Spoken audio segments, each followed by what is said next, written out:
her to come tonight, but she wasn't able to.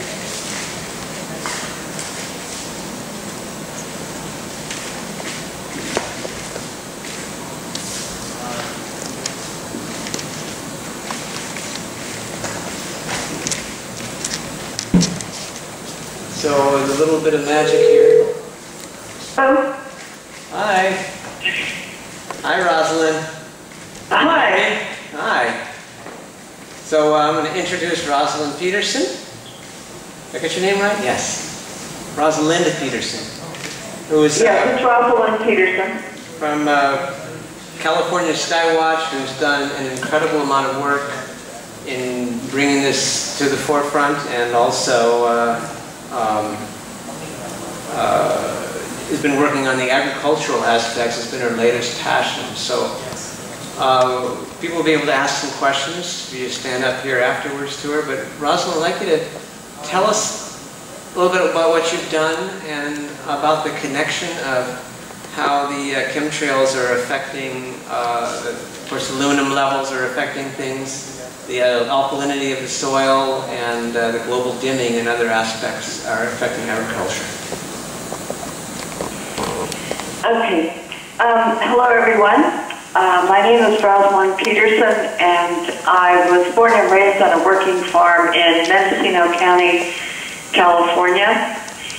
I've been working for the USDA as a crop loss adjuster for many years, where I went and traveled to many counties within the state of California whenever there was crop losses, and we determined the reason for those crop losses. I've also worked for the Mendocino County Department of Agriculture for many years in capacity of being in the field, not in the office so much, but being in the field with crops, determining which pests were impacting crops, things like that. It came to my attention in 2002 that our skies were no longer crystal clear and blue most of the time, but covered over with jet planes, leaving persistent contrails and haze that covered our skies, and that this was abnormal. Hold on, and Rosalind. since that time, I have been doing an enormous amount of research on this topic. So what I have found I'm going to show some pictures from the satellite images while she's talking. So that's from the satellite looking over Hawaii. Go ahead, Rosalind. Okay, what I have found is that in doing a lot of research on this, we have found that jet contrails are actually producing man-made clouds, according to Stanford University, according to NASA, according to a lot of government agencies. And the man-made clouds that they produce and the jet fuel emissions along with them have a negative impact on agriculture because they reduce the amount of direct sunlight reaching the earth. They cause crop damage. It's been causing problems because we have a lack of photosynthesis, and they change the climate as well. And this is well documented in government documents. This is documented in university studies. And when you reduce the amount of direct sunlight reaching the earth and change the climate, then you're going to lower crop production, because all plants need photosynthesis to grow strong and healthy. And when you start having a lack of direct sunlight reaching the earth from the man-made clouds that are produced, then you start to have lower crop production. And this is known from corn crop studies at the University of Illinois and other areas. In addition, we're also suffering from lack of vitamin D. According to the CDC, the University of California at Berkeley, Kaiser Permanente have all conducted studies and know that we're suffering the health effects from a lack of vitamin D across the United States. And this is also being found in other countries, because all of us absorb vitamin D from being out in the sun and from direct sunlight. And when this is retarded by putting up man-made clouds and haze, then what we're finding is that the health problems associated with lack of vitamin D are becoming severe as well. In addition, we also reduce the amount of direct sunlight reaching the Earth. We put particles up, we can put chemicals up, we can have, for example, rocket fuel contains aluminum particulates. All of this that we put into the atmosphere comes back, pollutes our air, our water, our soil. And aluminum particulates are highly dangerous because what they do in agriculture is they can prevent trees, once aluminum gets into the root systems, from absorbing enough nutrients and water. And it causes the trees to look like they're dying of drought, when in actuality, they're dying because they don't absorb enough water or nutrients to feed themselves. And when you change the pH of the soil from adding particles and different types of chemicals, in addition, that will impact crop production as well. Some of the schemes that are being used now are putting salt into clouds in order to whiten clouds. And the salt, when it rains out over land areas, can impact fresh water supplies and soils as well. And salt makes soils unproductive for growing crops as well.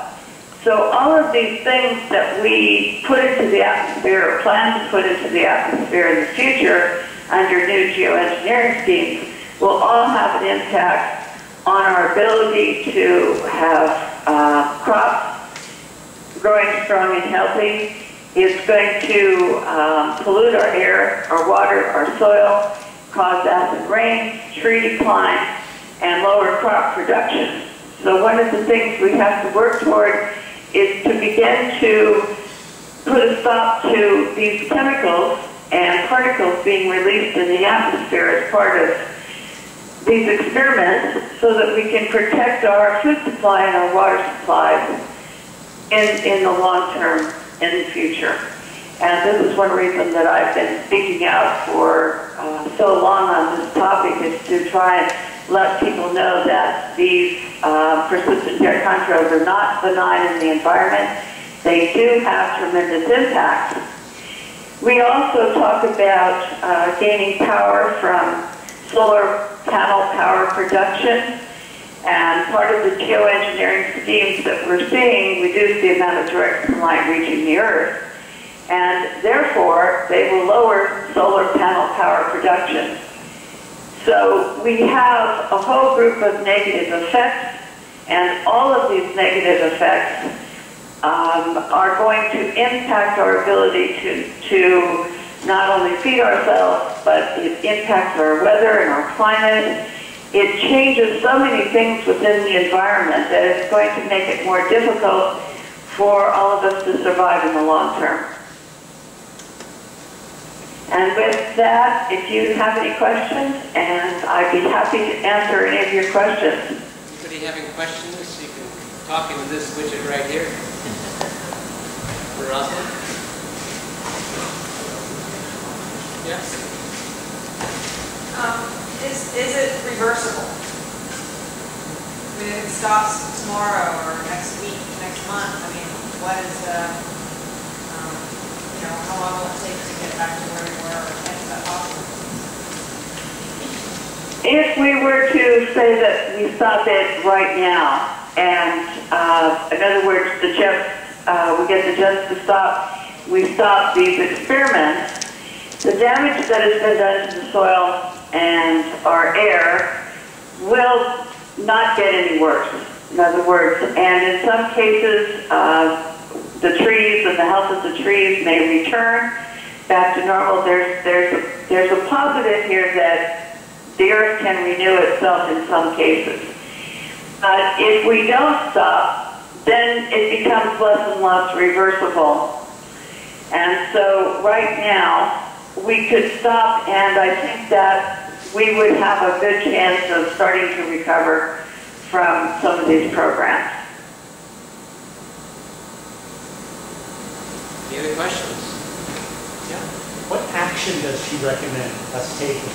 Yes, what action do you recommend we take to deal with this?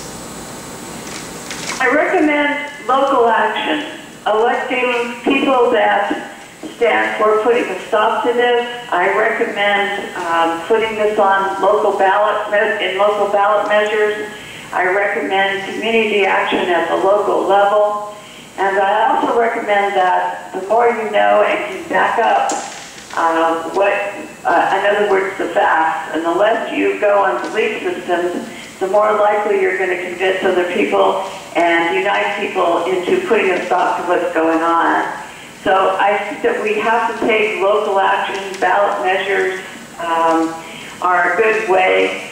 Here in Mendocino County, for example, years ago, the citizens got together and banned the use of the banned GMO crops here in Mendocino County on a local level. And so it's going to be up to all of us to start to put a ballot measure in force so that we start to really educate people about what's happening and put a stop to it. And I think that local people, legislation, electing people that understand these issues is a really important step in doing this.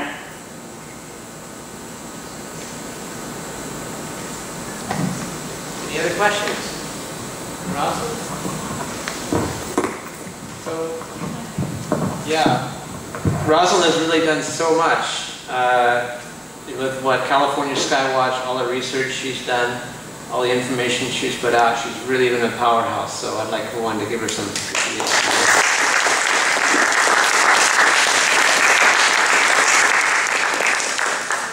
Well, thank you for that round of applause, and I also want to thank Michael Murphy and everyone for working so hard to bring this issue forward as well. I would like to say that if anyone needs information on what I spoke about here today, I have a website called agriculturedefensecoalition.org. And if you go to categories, I have listed all of this information alphabetically so that you can look up all of the health effects from vitamin D deficiencies.